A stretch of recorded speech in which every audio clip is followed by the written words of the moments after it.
camera angle look back bogus. and forth. That's just this dog, man. There it is. There it is. We are live. We are live. Welcome once again. Season 2, Club NPK. Y'all see it? Y'all see it? I got my shirt on. For those of y'all that ain't seen the NPK swag, here you go. Here you go. Here you go. Here you go. Shut the fuck up. That's all that means. When y'all be seeing me take pictures, do the shush, shit like that. That's what I be talking about. Today, I'm bringing y'all a panel discussion. I got Fluffy. Hey. You ain't gonna say hi or nothing. You just going, okay. There you go. Say something. And then I got my boy JoJo sitting with me. Yo. We got a couple of things I want to discuss with y'all today, man. One of the topics we're gonna get right off into, man. I got what's her name? I got Tondalaya Mayers. I think I'm hope I'm not chopping her damn name up. She had an encounter with what I call is the biggest gang in Chicago, is the CPD. I'm gonna bring her on so we can bring some awareness to the situation that she went through as a black woman. It's not just people always think it's the black men that's having problems when it come on to the police and police problems in Chicago, man. So we're gonna talk to her, put some awareness to her situation because we need to talk about this stuff. Also, we're gonna talk about Kevin Gates' comment to LeBron and his wife, man. I want to talk about that. It's prom season, so I got a little video I want to show y'all and ask y'all opinions on that video. And also, Kanye West, man. Kanye West, man. Chicago's very own, man. Does it again, y'all. We're going to talk about all this and more. But I'm not going to keep on going too far without bringing Ms. Mayers in here, man. I think I got her down here. There you go. There she go. Let me add her to the studio. Hey, everyone. Hey. How are you? I didn't mess up your name, did I? You probably butchered it, but, you know, you're just one of many. Tondalaya. Tondalaya, you got it right. There it is. There it is. Welcome to Club NPK. Yeah, welcome to Club NPK. I appreciate. I know it was short notice. I just started talking to you earlier today, and I was on Chicago Mugshots page trolling, and I seen your picture with some other people, and when I'm looking at your picture, I'm like, man, this name sounds familiar. So I don't know you. You know, I was looking to see if you was somebody I knew, and I was on one of your page, and I seen that you were talking about your story and what you went through with the police. So if you don't mind, would you tell us and the viewers what happened with you, what you was going through, and everything? We need to put some awareness to your situation. Sure. First of all, I want to say thank you for having me. Actually, I'm an activist. I've been a Chicago activist since 2017. Okay. I'm into, you know, all the weird woke stuff as they call it. So honestly, this is not a surprise to me because being as powerful and as strong as I am, you're going to get attacked. Unfortunately, it was supposed to be people who were supposed to protect me that attacked me. And it's just nothing new to me. Anytime I insert my rights, it becomes an issue, and they just become egotistical animals. And the reason why I chose that word and that name is because most of the time it's ego that steps in when these traffic stops or anything with the police, any interaction with the police happens. They don't usually act out of law and statutes. They act out of ego. So with that being said, it was Easter Sunday, actually. And I was actually just parked outside in my car. I had just left my job. I did a squeeze in for a client. That's just the heart I have. I'm always doing something for somebody. Matter of fact, let me just go ahead and just give you a little more background on who I am. I'm a spoken word artist in Chicago. I was a headliner at Wild Hair. They just relocated. I've hosted at many different places. And actually, the day that the police stopped me, I was actually having a grand opening for my venue. So I did not make that. Upon me leaving work, I sat in my vehicle and I was texting. I was actually texting about a death that just had happened. My assistant actually told me, I wasn't even aware that the police had pulled up. My assistant actually told me that, hey, you know, the police is behind you. And I was like, okay, well, I don't care. You know, this is an emergency, of course. So my mind was definitely on my phone.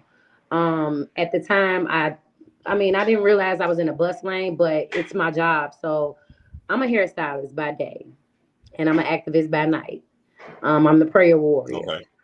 So with that being said, it's sometimes, you know, where my job is located, it can overlap in parking. So people park there all the time. Um, and it's not all the way in the bus lane. It's just crazy. But anyway, so I was parked in a bus lane. And he explained to me that I was in a bus lane. I explained to him that I didn't see that I was in a bus lane. I'm handling a family emergency. You know, that's pretty much it. So he, you know, demanded my name, license, and insurance, of course. And I told him, knowing that I know my rights, because usually what I do with the police is I stand up for my traveling rights. I'm Mm-hmm. not a sovereign citizen because that is an oxymoron, but I do practice sovereignty. I also teach legal classes and consumer classes. So I teach people how to turn their bills into actual checks and things of that nature.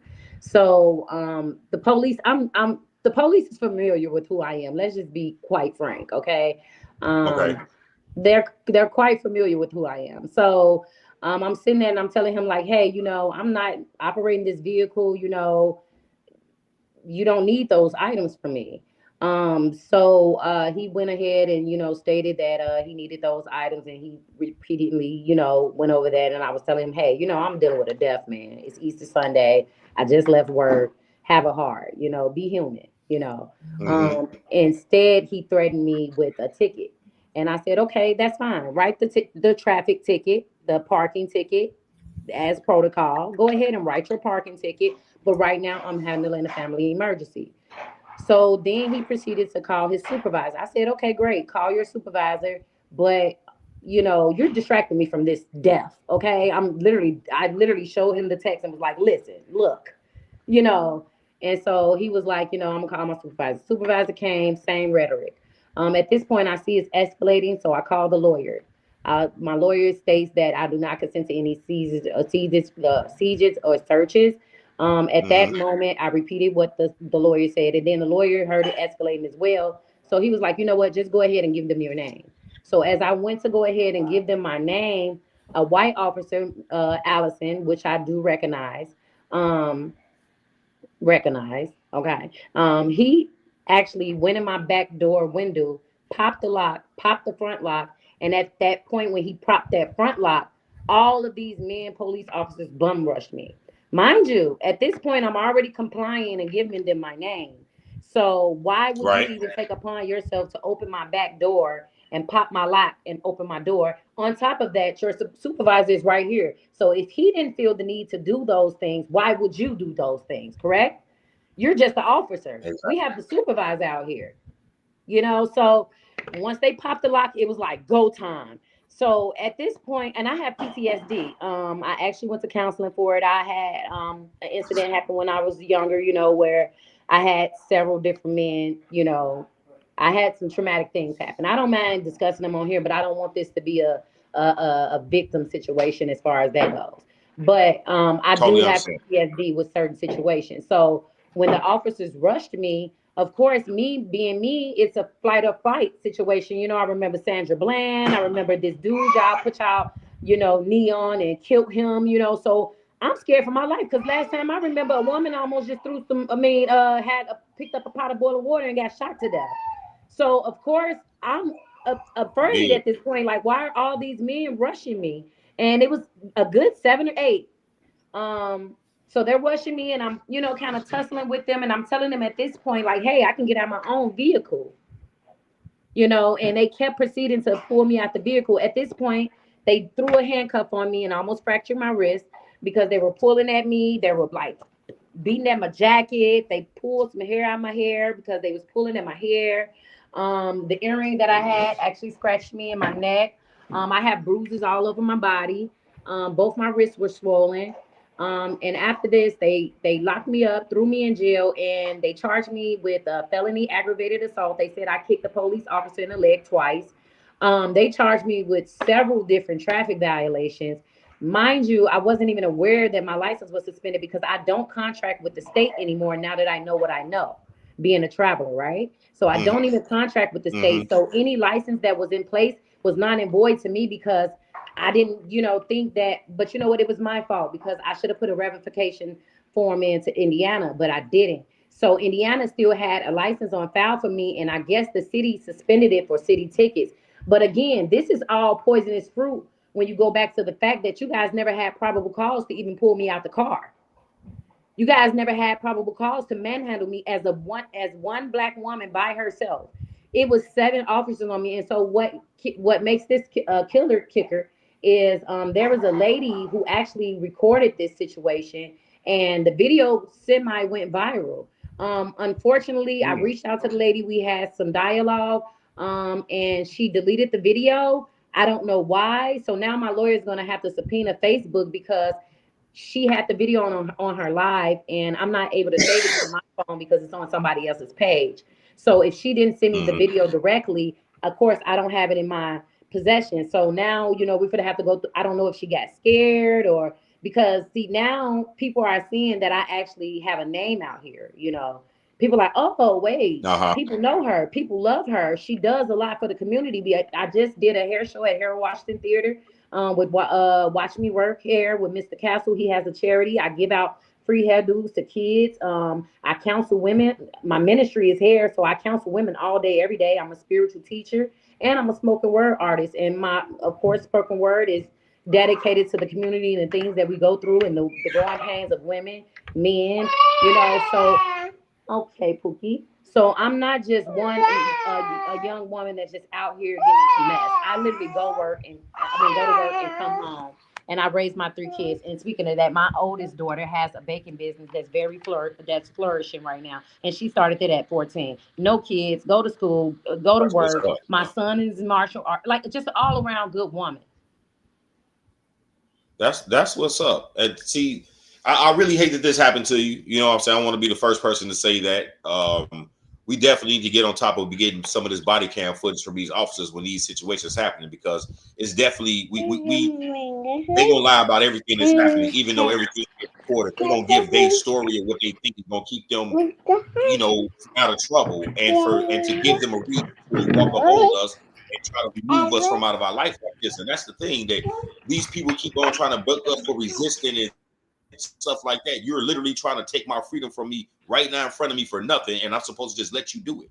It's too much going on with these police when they come to Chicago, where it seems like it's not about getting the people who's breaking the law. Y'all are creating laws and then putting them on people, giving them cases and locking them up. And then when we find out about it, y'all thinking it's okay just to give a person a couple dollars and then give the officer administrative leave. No, we want him prosecuted. I want to do the same thing that I had to go through. I definitely agree. Definitely. And I want every officer who was involved to go down as well. Say it again. I also want it because it was multiple. So on my reports and everything, it stated only 2 officers, which is the initial 2 officers that pulled me over. So right now, of course, we're gonna, motion for the footage and but I just got out of jail literally early Tuesday morning. And they literally have me going to court Monday at 9. And I'm like, whoa. And just those 2 days along with me being locked up, literally tore my life apart. I'm literally giving out free hairdos. I'm literally trying to repatch my grand opening that I just had. I came home to all type of different letters that I'm like, whoa, it was only 2 days, So, but I want every officer who was involved to be accountable. And I think that's going to be the hardest part for me because they protect each other, especially. And you know what? I want to speak on this. We already know that CPD is basically the real gang members. Let's be honest. But I also want to highlight Roseland Police Department. Roseland Police Department is corrupt to a T. I actually was at work maybe 2 months ago, and it was a lady who lived across the street, and they were snooping around her house for like 10, 15 minutes, not knocking, not doing anything. They was like just snooping around. And then maybe 10 minutes later, they bammed on her door, and then they, next thing you know, we heard a big dispute, and it went on for about an hour and a half too. They basically tried to get in the woman's house without a warrant. And they were just out there literally for about an hour and a half. And I think I might have a little bit of that on footage, but Actually, every vehicle that I have possessed, I have been pulled over by Roseland. And remember, I've worked at my location for 5 years, which shows my character. I haven't been in and out of salons. It's an open floor plan. It's not a suite. So clearly, I bring something to the table. And for me to be over there 5 years and see all of the mess I've seen Roseland done, especially me be in the middle of it, it's disturbing. Also, the police, it was about 7 or 8 of those men. I want to see how I can get the names of all of the, especially that Allison detective, because again, why did you even open my door when I was complying? And I hope you But guys have that on they dash all cam gonna as have well. body cams on. You Yeah. should definitely be able to get the body cam footage and be able to get the identification of every officer that was on the scene. That should not be hard. Every officer that's on the scene, you should be able to get all that information. Then, if I was you, I would definitely get your lawyer on the civil rights lawsuit, because it's time to start really making Chicago pay for this stuff. It's happening all around the country. For some reason, Chicago just not catching on to being accountable for it. And they man, woman, it don't matter, man. Yeah, It don't and matter. actually, me and my partner, I'm sorry to cut you off. Go ahead. Oh, actually, me and my partner, if it's anybody on this live as well, we're actually trying to get names and information from people to file a class suit against CPD. Because I actually just had a friend just got locked up last week who couldn't make it to my hair show by CPD, and her husband is actually a ex-former CPD officer, and he just reached out to me today to work on my case for free. And I also have my other legal friend who I teach classes with, and we're already trying to get lawsuits on Chicago Police Department. The only thing is that I don't have a legal team that's facilitated in Chicago except for the guy who just reached out to me today, but my legal team is in Georgia. So that was the hard part. I was a little nervous about court Monday because, again, I don't have anybody to back me up. And, me being the person I am, they're like, oh, yeah, she's trying to gun for us. We're going to gun for her harder. You get what I'm saying? So I am a little nervous. And they treat us like crap in the county as well. They don't give us water. Oh, I already know. It's insane. I went through something recently myself. I mean, no one. I went through Can I something ask you guys a question? So I understand. Do anybody hold these Go ahead. officers and police, the sergeants, police, out the slew of people? Do anybody? Is there anybody I can reach out to as far as professional conduct? Because even though I know they work in a raunchy environment as far as criminals and everything like that, there still should be some type of code of conduct of professionalism. I can't just go to work every day and cuss anybody out whenever I feel like it, or talk to anybody whenever I feel like it the way I want to. I mean, I literally asked the sergeant for a pen as I was leaving out on release just to write somebody's number down so I can call somebody when I left out. And the rudeness of these people is, unfortunately, outside of finding us a politician that's going to put corrections as the forefront of their platform, it's pretty much nothing we can do about it. Honestly, because it's at the end of the day, we're dealing with people who are, unless it's being recorded, the verbal conversation ain't gonna really mean nothing. Yeah, we dealing with, if somebody ain't being touched or hurt and they don't record it, then it's like it's still your word. The Illinois Department of Correction will smother your grievance about any wrongdoing so fast that you it's like pissing in the wind. So unless we can find a politician that's gonna really stand on corrections and making this better for people that do find themselves in them situations, it's gonna be nothing we can do about it. Okay. But I do appreciate you coming on the show. Let us know what we can get in contact with you again. We're gonna definitely put some more light on this. I'm gonna chop this up and share this on my Facebook page. That way I get more traction and we get on top of your situation. And if you have any updates when you find out whatever's going on with this, please come back and let us know. Oh, sure, most definitely. Thank you guys for even allowing me to have a voice to speak. And also check out some of my poetry and stuff. Like I said, I have a very powerful voice. So if we all can just come together and spread the message, I wouldn't mind connecting with you guys again to do whatever it is the mission is.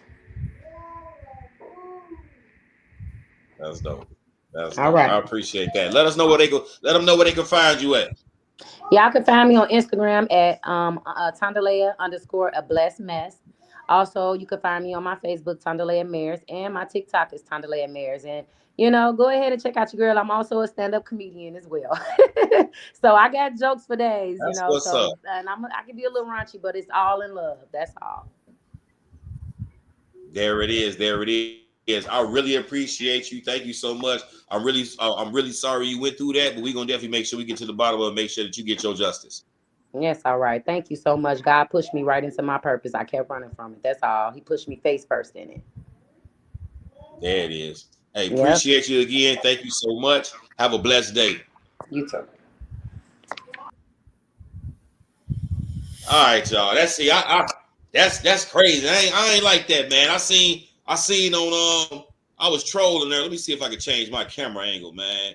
I felt like I was looking at the wrong thing while she was on here. I'm ready to roll up now. The show finna get crazy. We finna get off. I want to say I don't want all the shows to always be about the Facebook people and what them motherfuckers got going on, man. Fuck them. They gonna always have some problems. That's why they always on Facebook. But real shit happening, man. If we could spread out some awareness of what's going on with people, man, let's do that. I want to get off into I don't know. Let me see where I want to go with this now, man, because we got a couple situations. Let me ask y'all, what y'all want to talk about? What y'all want to talk about, man? I got 3 topics I want to talk about with y'all. I got Kanye West. I want to talk about that restaurant. Yeah, I want to talk about the restaurant. I was gonna say I'm more interested. Okay, there it is. There it is. Let's talk about black-owned business. Yeah. So, in black-owned business, we got a black-owned steakhouse in Chicagoland area named the St. Patrick's Steakhouse.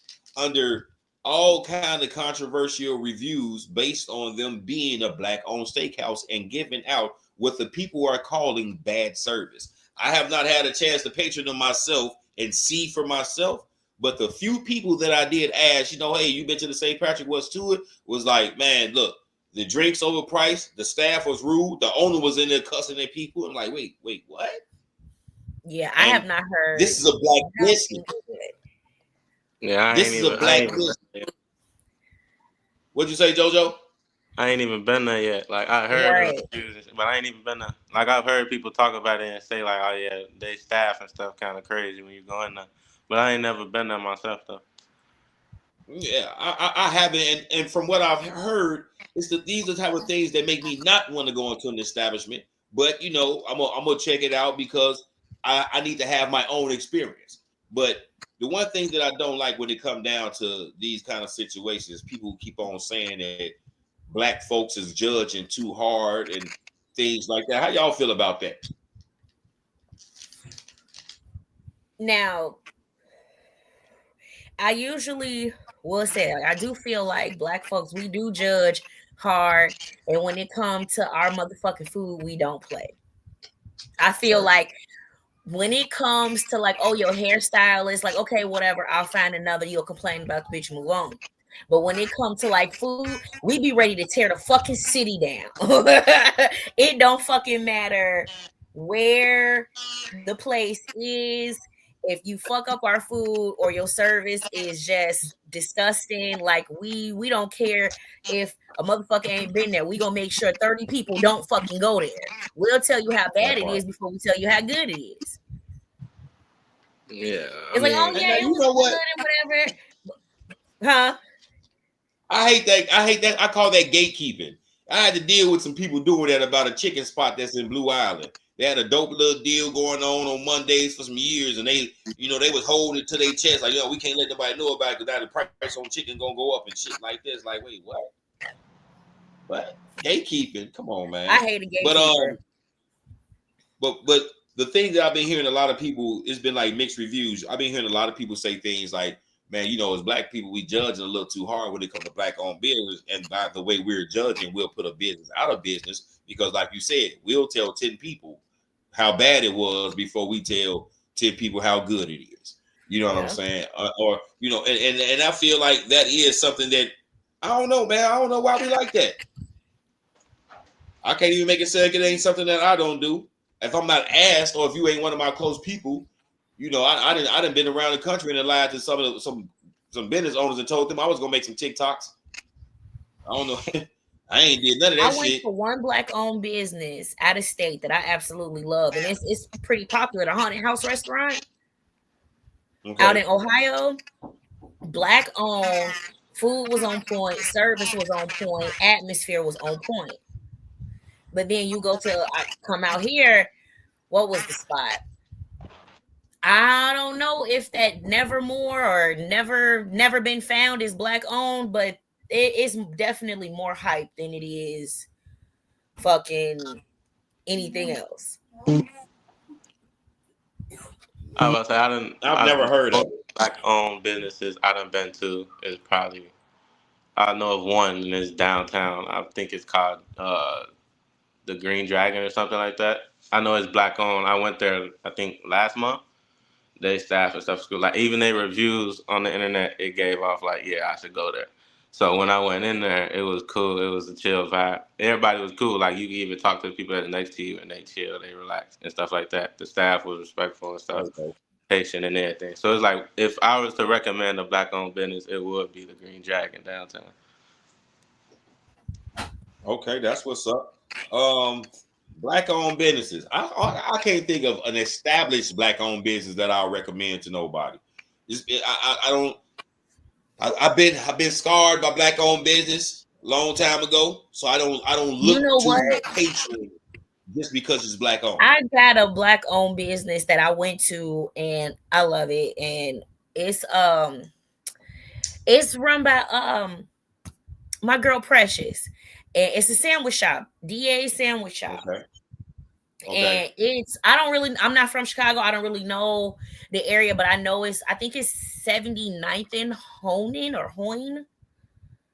I'm not sure. But baby, the service, fine. Food, fine. I'm talking about I went there, I ended up getting a corned beef turkey club.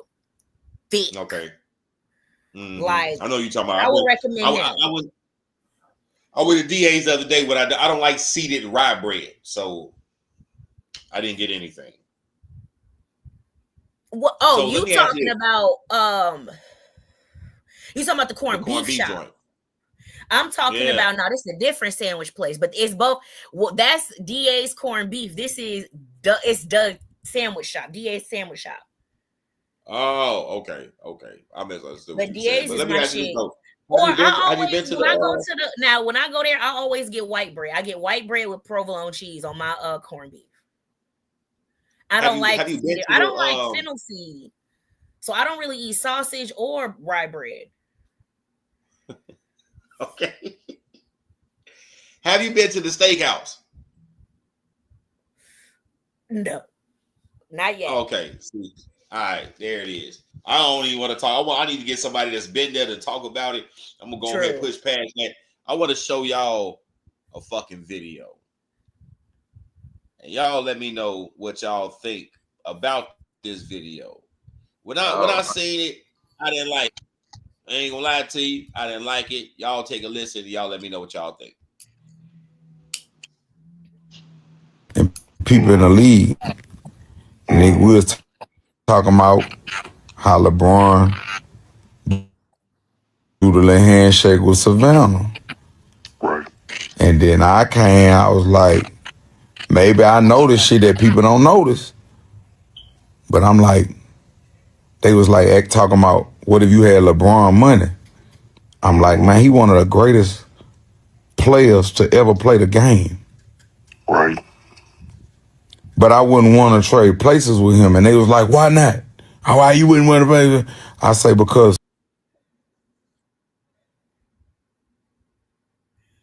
Hold on, I had to pause that because that shit was skipping too fucking bad, man. I don't know why. All of a sudden, when I started playing that, my fucking signal went weak as hell.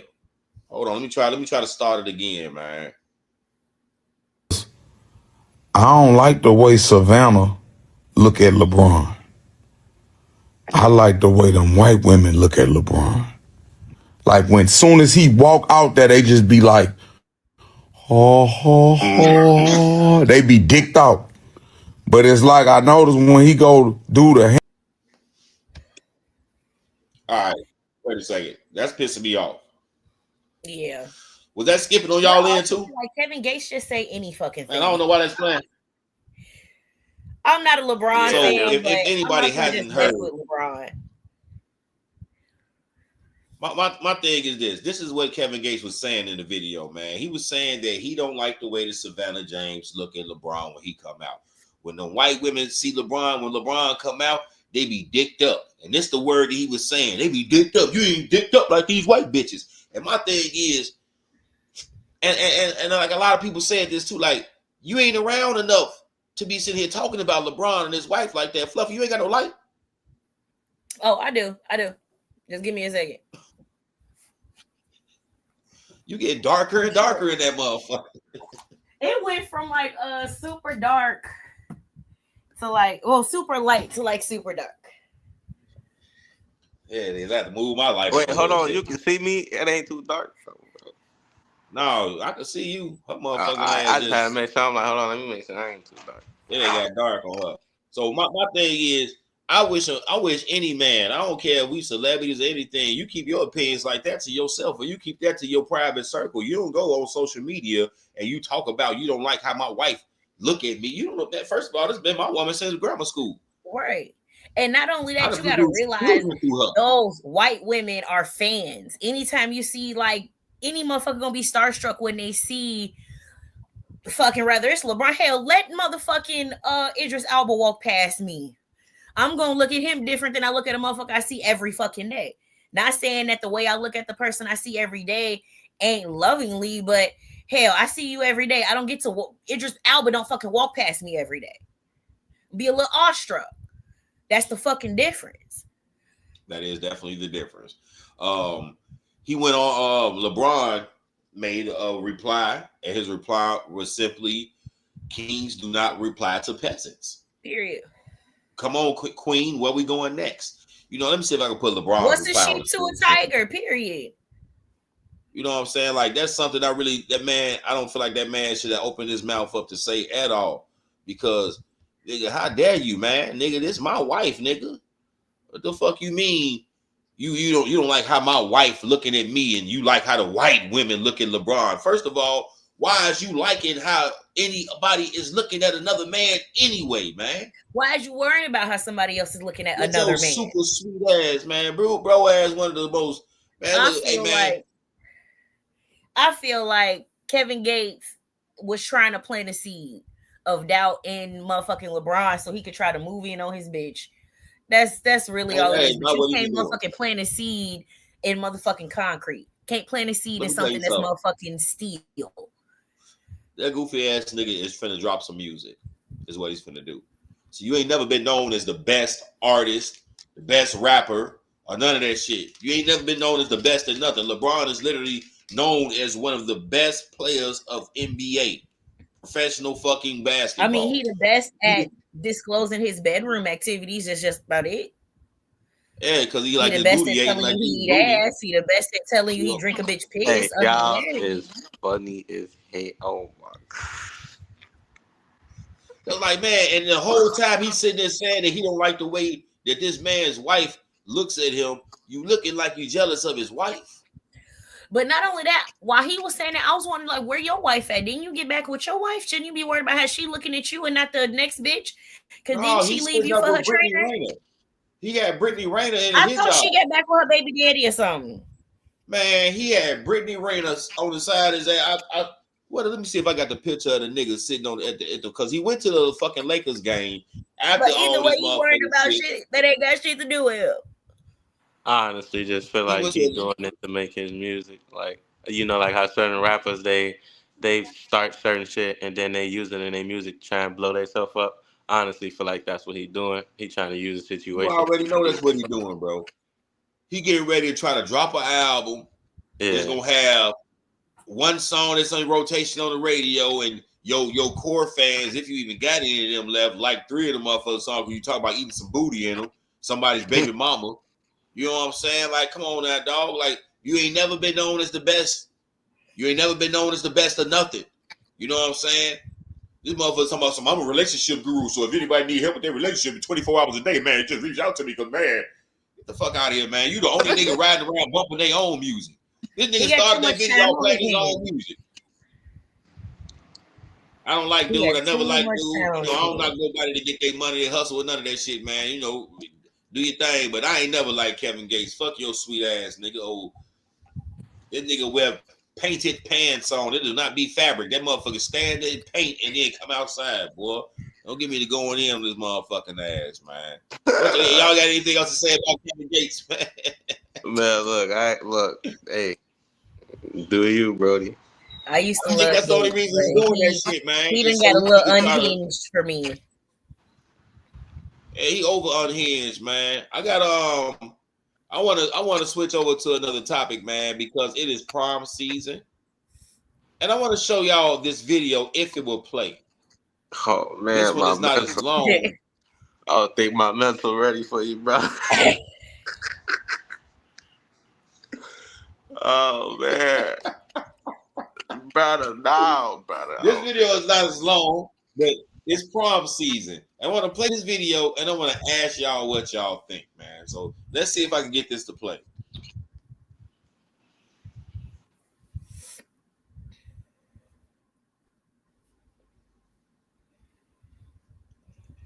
I just pray. I just pray it's not what I think. It's not in here. Y'all see? There you go. Okay, here it comes. I knew it. I know, bro. Oh my God.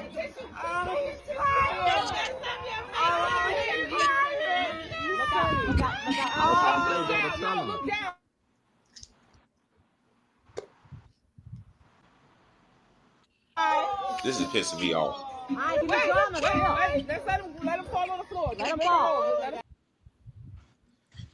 All right. I don't think I need to play any more of the video. Look, can I go first? Y'all understand what's going on here, right? Go right ahead. All right, look. Before I say anything, I support the LGBTQ to the fullest. My mama is gay, fully gay. So before I say anything, there's no disrespect.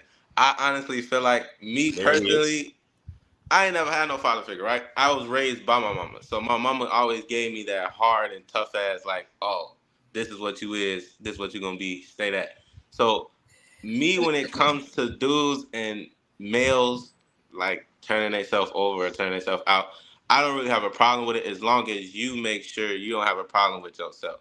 I honestly, when I first saw the video, honestly felt like he was crying because he felt as if his father wasn't going to come because of who he was. And in a way and in a form that's you judging yourself on your character. Because if you really were comfortable with yourself, you would have knew your father was going to come whether you were gay or not. Like, it's all of a mind situation for me. I don't think that's what it was. It's real clear in this video. This boy surrounded by love. Him being gay is not an issue.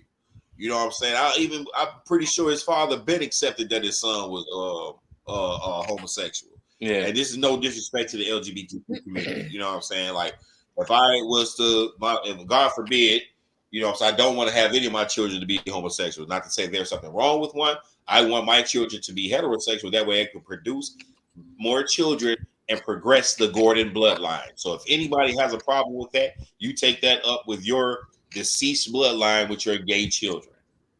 Now, with this situation, it's prom. And and it's my son. You know what I'm saying? I'm not letting them go like this. No disrespect. This happened already. This is just me expressing my view on it. I'm gonna tell them, hey man, look, you know, you could wear the Ike Turner bob and you can get your nails and all that stuff done, but you can wear some pants. You could be wearing the purple frilly stuff and all that. They look like crushed velvet he got on. You can wear all of that, but you gonna wear some pants. Let me see if y'all can see what this thing look like he got on, man, because he got on a dress with a like a long So dress. do you feel like he went over the top with it? And it got in my opinion, I mean, I feel like the young man is of age to choose what he wants. It is what it is. Like I said, I don't have nothing against it. I would prefer my son to go, you know, like you said, like I don't have nothing wrong with the LGBT community at all. However, I would prefer like my child to go in something different. However, if my child chooses something else, I'm going to support them because I don't want my child to feel that they need to go somewhere else to feel supported, and it's not really the environment that they need to be in.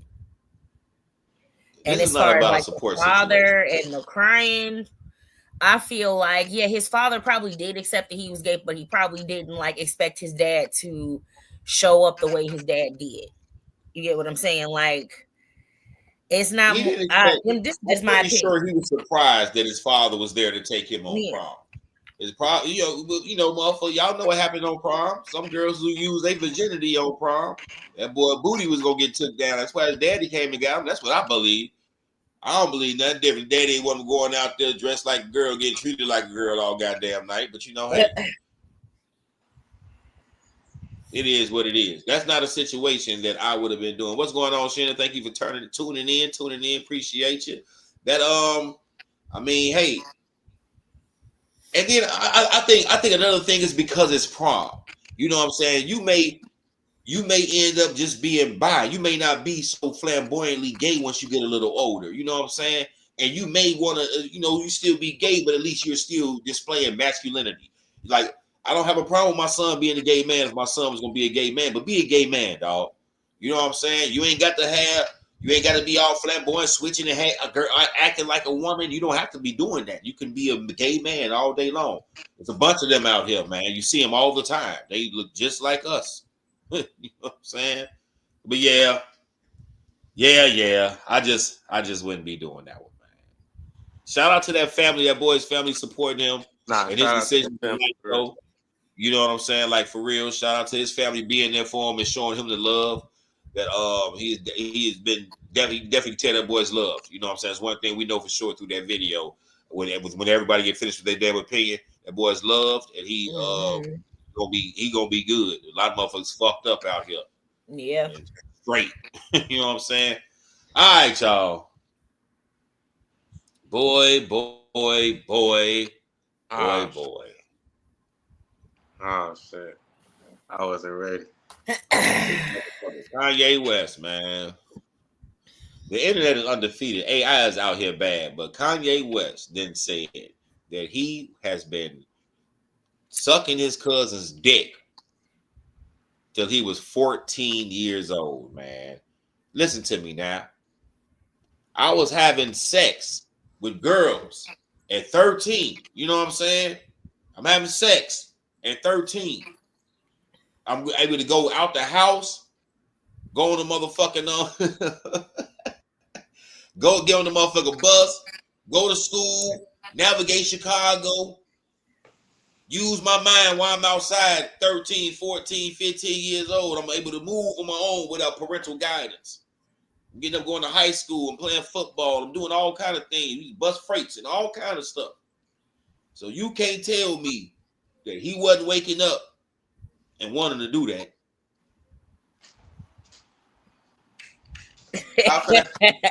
I was gonna ask, was he comfortable with doing it? You know he was, man. He had man. He had to be like, it's a certain amount of, like, you see what I'm trying to say? Like, at a certain point, one time it's like, if you ain't know what's going on, all right, cool, motherfucker. But you should know what's going on after this shit just happened, like, or at least go tell a motherfucker what's going on. Like, you ain't finna keep letting that shit go. Say that. Wait a second. How do you not know you sucking the dick? First of all, hold on, wait. How old was he? Right. 14. He started at 14. I thought you said 4. I did not hear that. He said up until he was 14. But how old was he when it started? That's it. That is still up to. That's what I'm saying. Like, it started young. It's kind of like that's why I said what I said. A weird ass condition. So look, okay. So even if it started at 10, if his cousin started saying, "Hey man, check it out real quick. Go put this in your mouth." At 10 years old, now by the time you 13 and 14 in high school and shit, nigga, your mama a fucking doctor. Like, why you ain't saying nothing?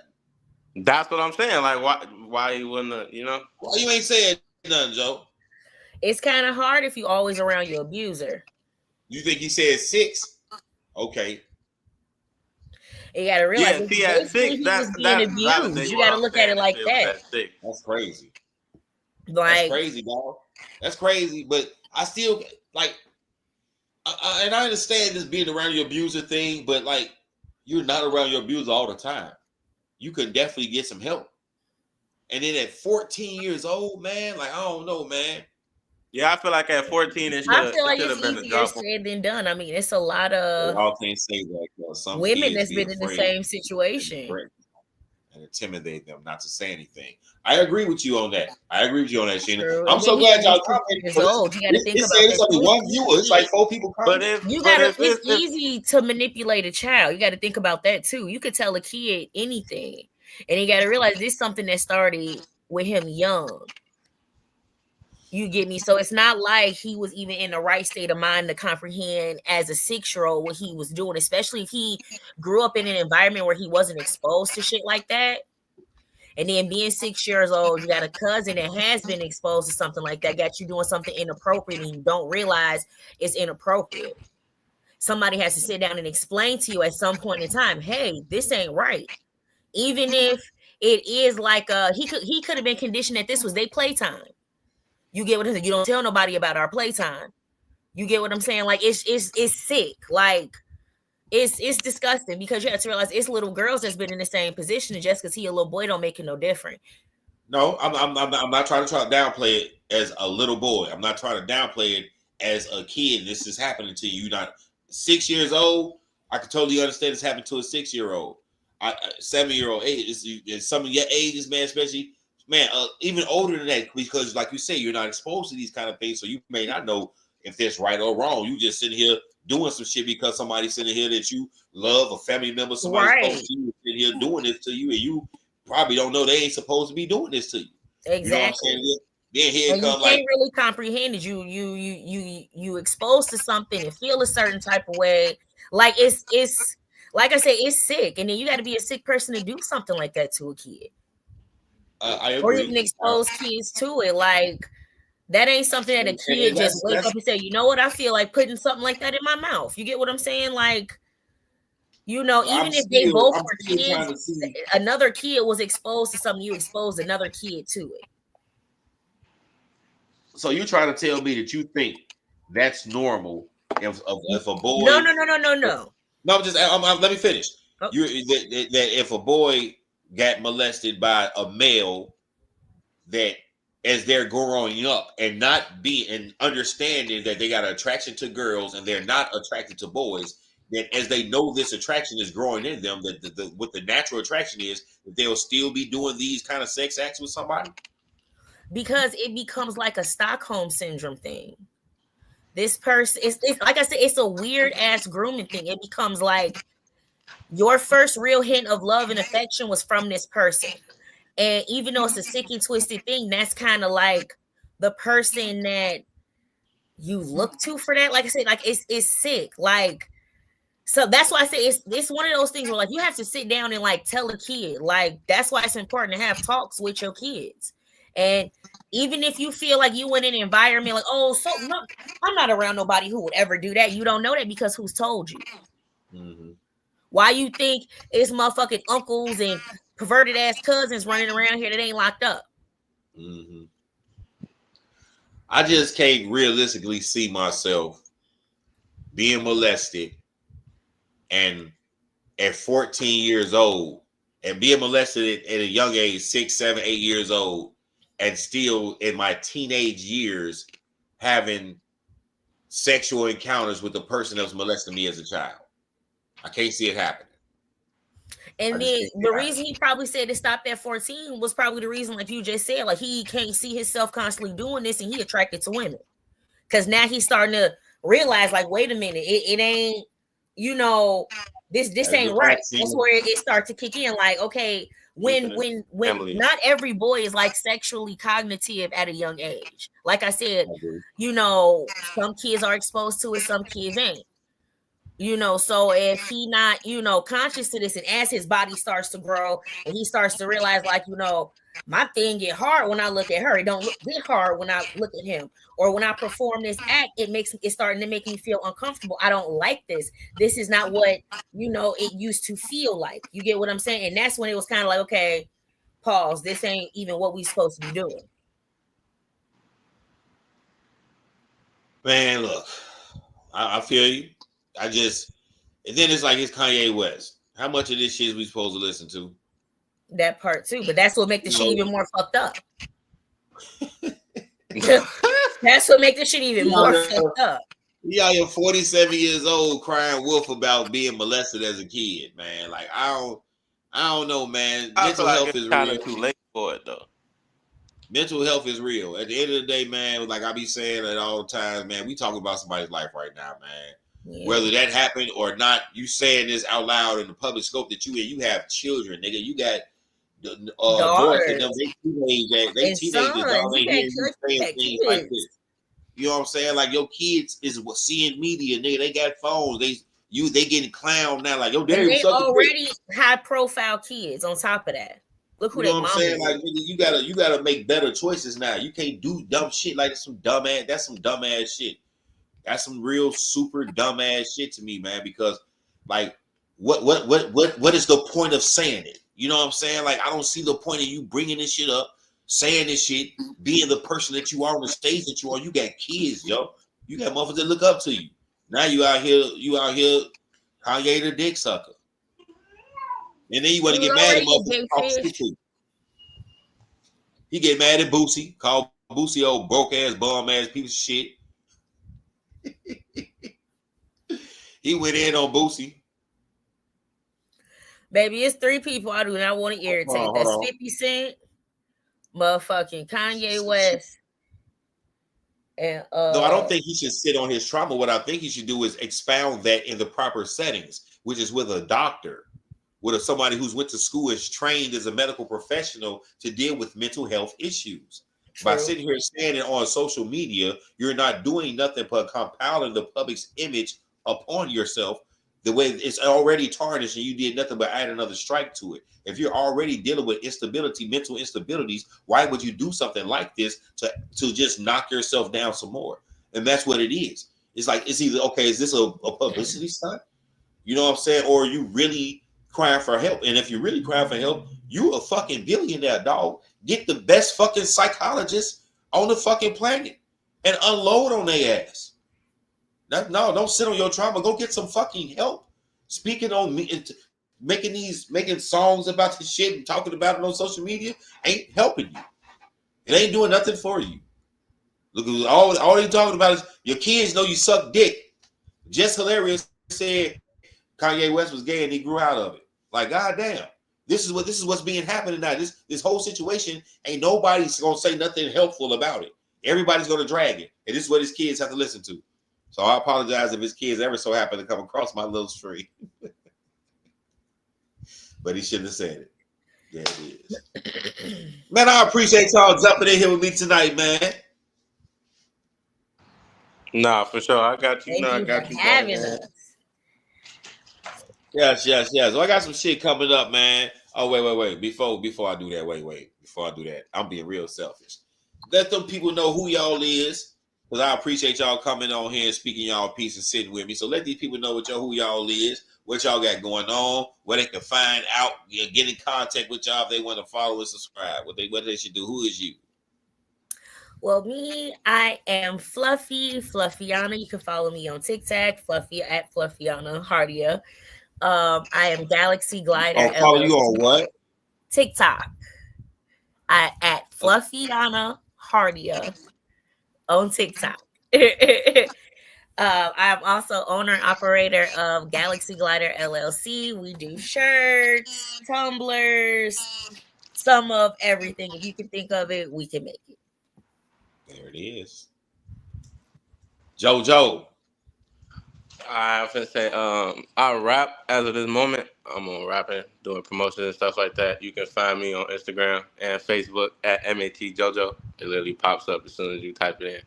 I was gonna say, other than that, I ain't really doing too much. You got some music somewhere they can listen to? Not at the moment, but in 2 weeks, I'm gonna have 3 songs dropping back to back on YouTube.